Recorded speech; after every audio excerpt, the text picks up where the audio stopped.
Spokesperson for the opposition Free Syrian Army says the fight for the town isn't over. Last night, the Assad regime carried out an intense bombing campaign on Qusayr.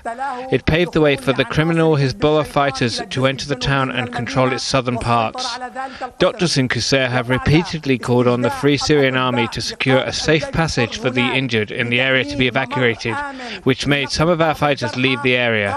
But we are still holding our ground in other parts of Qusayr.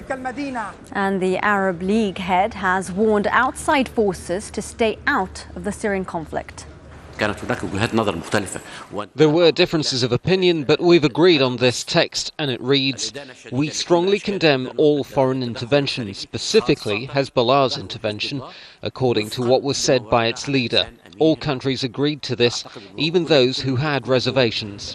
Well, one expert on Syrian and Iranian issues says the war is already a serious regional conflict and has the potential now to get even worse.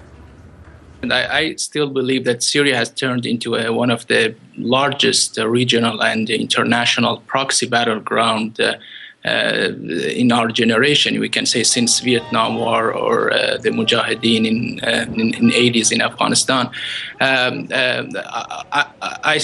I believe that what we're witnessing, especially particularly in the recent developments, highlights the domestic and regional and international dimension of the Syrian conflict, and actually that highlights the complexity of reaching a resolution in Syria.